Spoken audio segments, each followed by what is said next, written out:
Assalamualaikum warahmatullahi wabarakatuh. Kami dari kelompok 4 akuntansi 4C akan memaparkan video mengenai pembahasan fraud. Tugas ini kami buat untuk memenuhi tugas praktik pasar modal. Selamat menyaksikan. Perkenalkan, nama saya Ruli Purbasiwi dengan NPM 2032090043.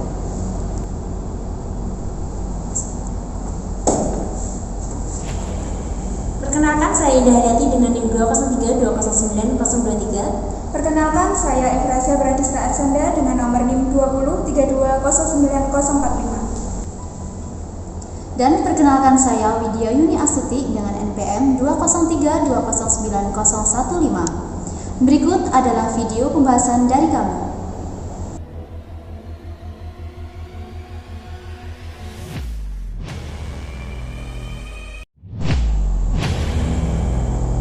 Membahas mengenai fraud. Apa sih sebenarnya kasus fraud itu? Sebenarnya kasus fraud itu banyak terjadi dalam kehidupan kita sehari-hari. Kasus fraud itu sendiri bisa terjadi pada suatu perusahaan atau KAP pun dapat terjerat dalam kasus fraud. Nah, pengertian dari fraud sendiri itu apa sih? Fraud sendiri adalah suatu kecurangan atau tindakan penipuan yang dilakukan oleh satu orang atau lebih dalam rangka menguntungkan diri mereka sendiri. Dalam prakteknya, penipuan atau fraud di pasar modal itu paling tidak ada 4 unsur, yaitu 1. Setiap pihak itu diisi oleh orang perorangan, oleh perusahaan, oleh usaha bersama, oleh asosiasi, bahkan oleh kelompok yang terorganisir dengan baik. Yang kedua, menipu atau tidak, menipu atau untuk mengelabui pihak lain, atau turut serta menipu atau turut serta dalam mengelabui pihak lain. Dengan demikian, penipuan itu dipahami sebagai tindakan untuk menguntungkan diri mereka sendiri atau orang lain dengan cara melawan hukum, memakai nama palsu atau martabat palsu, tipu muslihat, rangkaian kebohongan, atau membujuk orang lain. Yang ketiga yaitu penipuan dilakukan dengan cara menggunakan sarana atau cara apapun. Yang keempat yaitu membuat pernyataan tidak benar tentang fakta material atau tidak mengungkapkan fakta material. Bagian ini perlu dimengerti bahwa informasi atau fakta penting itu mengenai peristiwa kejadian atau fakta itu dapat mempengaruhi harga efek pada bursa efek dan atau keputusan pemodal atau calon pemodal atau pihak lain yang berkepentingan atas informasi atau fakta tersebut. Fraud memang umumnya berhubungan dengan keuangan dan ekonomi. Pengaruh fraud dalam dunia keuangan dan ekonomi ini cukup erat karena setiap orang atau siapa saja dapat menjadi pelakunya dengan latar belakang atau alasan apapun. Nah, di sini saya akan menjelaskan jenis-jenis dari fraud itu sendiri, yaitu yang pertama ada penyimpanan aset. Penyimpangan aset merupakan fraud yang pada umumnya terjadi dalam suatu organisasi atau perusahaan. Fraud jenis ini dapat dilakukan oleh individu atau kelompok orang yang bekerja dalam suatu perusahaan.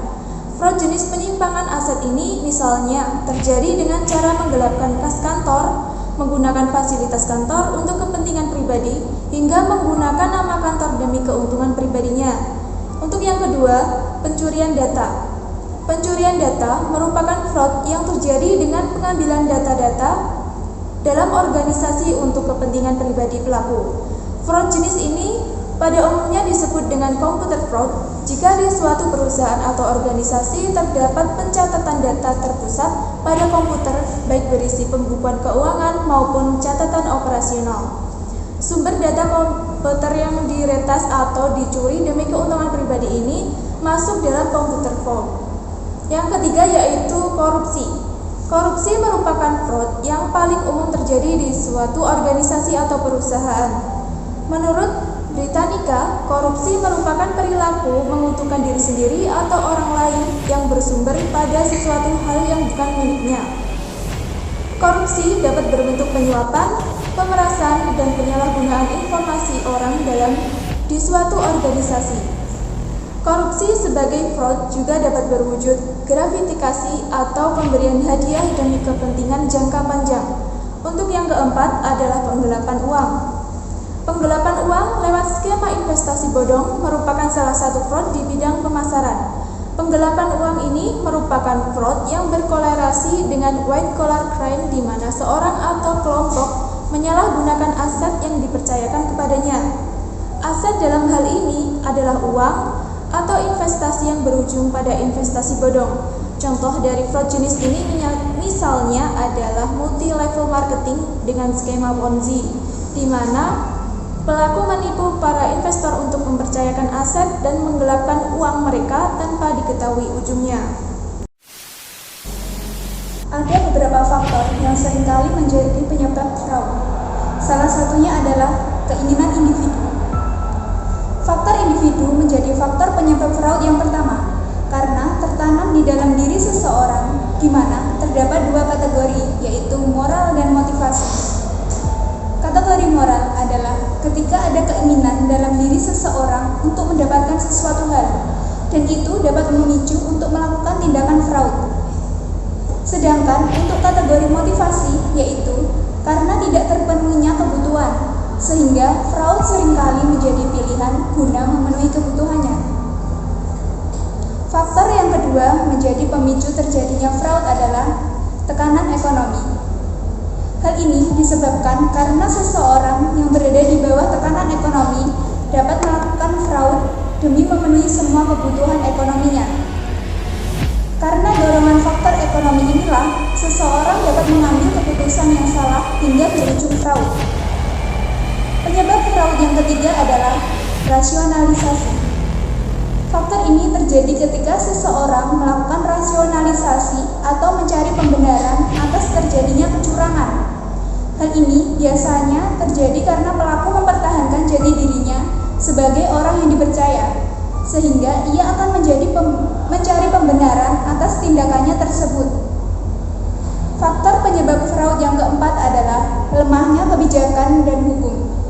Kebijakan hukum yang lemah ini, perihal sanksi pidana dan hukum, membuat pelaku fraud tidak takut untuk melakukan hal tersebut dan mendapatkan peluang. Maka disitulah ada kesempatan yang dilakukan oleh pelaku kecurangan. Contohnya, semakin banyak pelaku korupsi dalam sebuah pemerintahan atau perusahaan.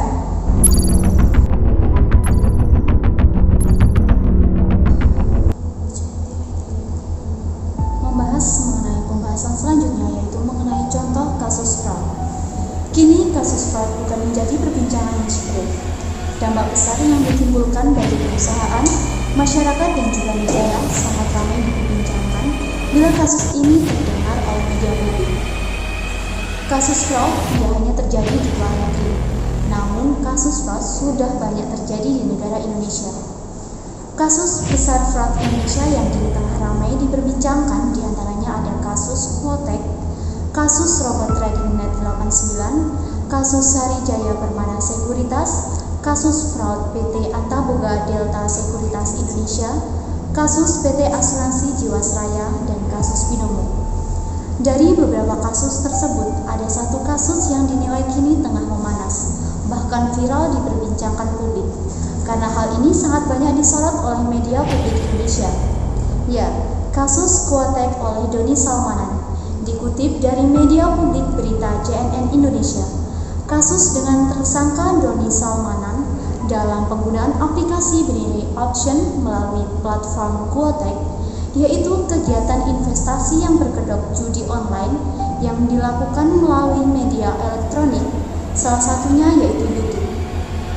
Tak hanya karena kasus ini dinilai sebagai judi online, namun kasus ini juga merupakan bentuk penipuan dan tindak pidana pencucian uang. Dalam hal ini, tersangka melanggar pasal 27 ayat 2 Undang-Undang Nomor 19 Tahun 2016 tentang ITE dan pasal 378 KUHP serta pasal 55 KUHP dan atau pasal 3, pasal 5, pasal 10 Undang-Undang Republik Indonesia Nomor 8 Tahun 2010 tentang pencegahan dan pemberantasan TPPU dengan ancaman hukuman 18 tahun penjara.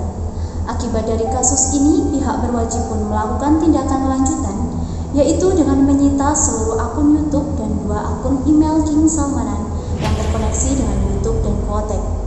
Tak hanya itu, tindakan lain yang dilakukan oleh pihak berwajib yaitu menyita aset dari Doni Salmanan, diantaranya berupa mobil, motor, dua rumah milik Doni Salmanan yang berada di Bandung. Nah, itu tadi adalah pembahasan mengenai contoh kasus fraud yang ada di Indonesia.